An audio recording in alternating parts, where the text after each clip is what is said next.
Now, here we are in 2022, about to have our 22nd Fairy and Human Relations Congress.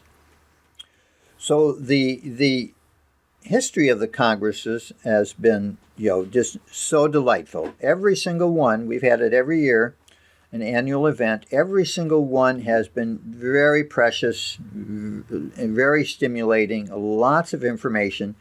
Our biggest thing about the Fairy Congress is the workshops. We bring in some of the world's leading people that communicate and work with the fairy realms, people like R.J. Stewart and Dorothy McLean and David Spangler and Peter Tompkins and Catlin Matthews. And so if you're interested in learning more about the fairy realms, there's no better place to come than the Fairy and Human Relations Congress. That's what the goal of the Congress is. So it's as I said, become a real family event. It's a lot of fun. It is very colorful. We're a colorful crowd. And we always work with the fairies every time. There's always communication and cooperation with the fairy realms built into the schedule. And so we're, in a sense, ambassadors for humanity to the fairy realm. If you could say there is you might say distrust between the sides, and you might say that there's been certainly on the human side just basically a lack of recognition.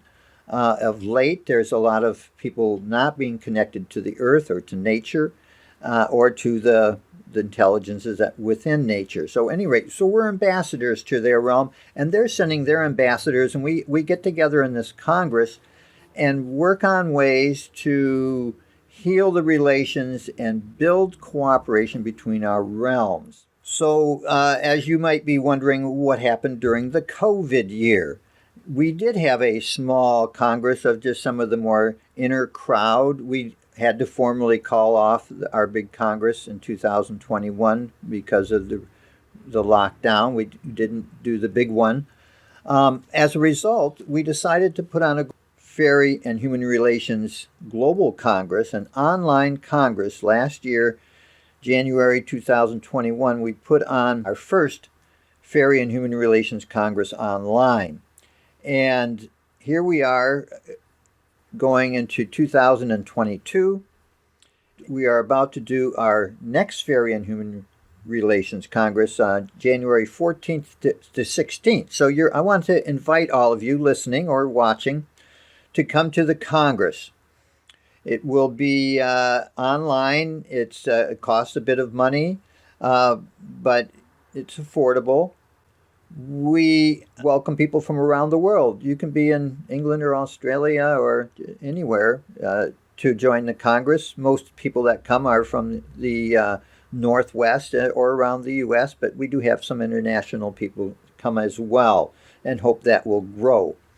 So go to our website, fairycongress.com, and you'll be able to find more information about how to sign up, how you can attend, and you can also find out about next year's in-person conference, because we did have a in-person Fairy and Human Relations Congress in 2021 in July in Western Oregon.